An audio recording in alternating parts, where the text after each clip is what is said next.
എമ്പുരാൻ സിനിമയ്ക്കെതിരെ എങ്ങനെയാണോ സംഘികളുടെ ഹാലിളക്കമുണ്ടായത്, അതുപോലെയാണ് മതേതരോളികൾ എന്ന് സ്വയം വിശേഷിപ്പിക്കുന്ന വർഗീയവാദികൾ കേരള സ്റ്റോറി 2 എന്ന സിനിമയ്ക്കെതിരെ സോഷ്യൽ മീഡിയയിൽ ആക്രമണം നടത്തുന്നത്. ഒരു വ്യത്യാസമാണുള്ളത്. എമ്പുരാൻ സിനിമ ഇറങ്ങിയതിനു ശേഷമാണ് ആക്രമണം ഉണ്ടായതെങ്കിൽ കേരള സ്റ്റോറി ട്രെയിലർ ഇറങ്ങിയപ്പോൾ തന്നെ ആക്രമണം തുടങ്ങി എന്നതാണ്. ഞങ്ങൾക്ക് പൊതുവെ ഒരു സംസ്ഥാന ദ്രോഹി എന്ന ചാപ്പ ഉള്ളതുകൊണ്ട് ചില കാര്യങ്ങൾ മറയില്ലാതെ അങ്ങോട്ട് പറയാൻ പോകുകയാണ്. അതിൽ വസ്തുതയല്ലാത്ത എന്തെങ്കിലും ഉണ്ടെങ്കിൽ അത് ആർക്കും ചൂണ്ടിക്കാണിക്കാം. ഉടനടി ഞങ്ങളുടെ നിലപാട് തിരുത്താൻ തയ്യാറാണ്. 1921 തുർക്കിയിലെ ഖലീഫയെ ബ്രിട്ടൻ പുറത്താക്കിയതിന് ഹിന്ദു വംശഹത്യ നടന്നത് കേരളത്തിലല്ലേ? തുർക്കിയിലെ ഖലീഫയോട് മലപ്പുറത്തെ, അതായത് കേരളത്തിലെ ഹിന്ദുക്കൾ എന്ത് തെറ്റാണ് ചെയ്തത്?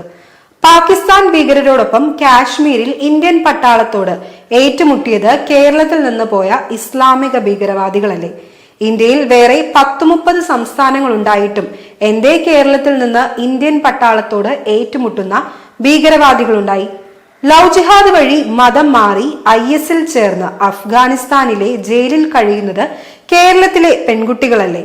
നിമിഷ ഫാത്തിമയുടെ അമ്മ ആസൂത്രിതമായ ആ മതം മാറ്റ സംഭവങ്ങൾ സമൂഹത്തിന് മുമ്പിൽ വിളിച്ചു പറഞ്ഞത് നാം കേട്ടതല്ലേ? എന്തേ ഇന്ത്യയിലെ മറ്റു സ്റ്റേറ്റുകളിൽ നിന്ന് അങ്ങനെ ഒരു സംഭവം ഉണ്ടായില്ല? PFI നിരോധനത്തിന്റെ ഭാഗമായി സത്യസരണി എന്നൊരു മതം മാറ്റൽ കേന്ദ്രം NIA അടച്ചുപൂട്ടിയത് നാം വാർത്തകളിൽ കണ്ടുവല്ലോ. അവിടെ നിന്ന് രക്ഷപ്പെട്ട ഹിന്ദു പെൺകുട്ടികളുടെ അനുഭവ കഥകളുടെ വീഡിയോകൾ ഇപ്പോഴും യൂട്യൂബിൽ ലഭ്യമാണ്. സത്യസരണി കേരളത്തിലായിരുന്നില്ലേ? PT കുഞ്ഞുമുഹമ്മദ് എന്ന സിനിമാക്കാരൻ എഴുതിയ ലേഖനത്തിലെ ഒരു ഭാഗം ചോദ്യപേപ്പറിൽ കോട്ട് ചെയ്തതിന് മത തീവ്രവാദികൾ ജോസഫ് സാർ എന്ന പാവം അധ്യാപകന്റെ കൈപ്പത്തി മത നിയമപ്രകാരം വെട്ടിമാറ്റിയത് കേരളത്തിലല്ലേ? ഇന്ത്യയിൽ വേറെ എവിടെയെങ്കിലും അത്തരം ശരിയ വിചാരണയും ശിക്ഷയും നടപ്പിലാക്കിയതായി കേട്ടിട്ടുണ്ടോ?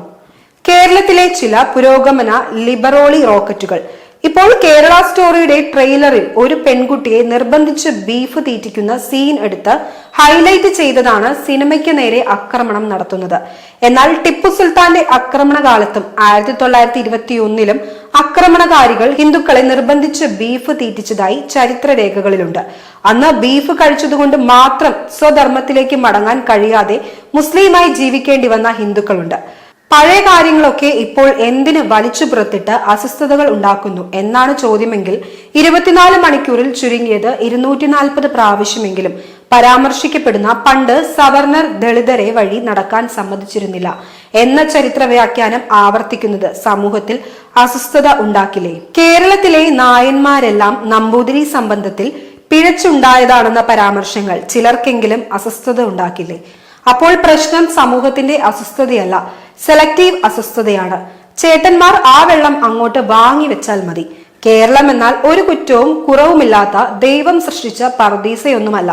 കേരളം വിമർശനത്തിന് അതീതവുമല്ല.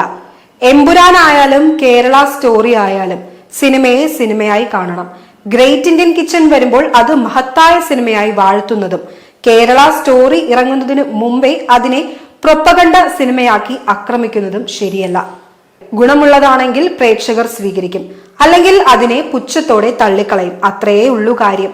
എമ്പുരാൻ RSSന് എതിരെയുള്ള സിനിമയാണെങ്കിൽ അത് ഇറങ്ങിയതിനു ശേഷമല്ലേ BJPക്ക് തിരുവനന്തപുരം കോർപ്പറേഷനിൽ ജയമുണ്ടായത്? ട്രെയിലർ വരുമ്പോഴേക്കും ഒരു സിനിമ പ്രൊപ്പഗണ്ട സിനിമയാണ് എന്ന് പറഞ്ഞാക്രമിക്കുന്നവർ ഈ സിനിമ വല്ല അപ്രിയ സത്യങ്ങളും വിളിച്ചു പറഞ്ഞാലോ എന്ന് ഭയക്കുന്നവരാണ്. സത്യത്തെ ഭയക്കാത്തവർ സിനിമയെ ഭയക്കേണ്ട കാര്യമില്ല. നാളെ പുഴയിൽ വെള്ളം പൊങ്ങുമെന്ന് കരുതി ഇന്ന് വസ്ത്രം ഉയർത്തിപ്പിടിച്ച് നടക്കുന്നത് എന്തിന്?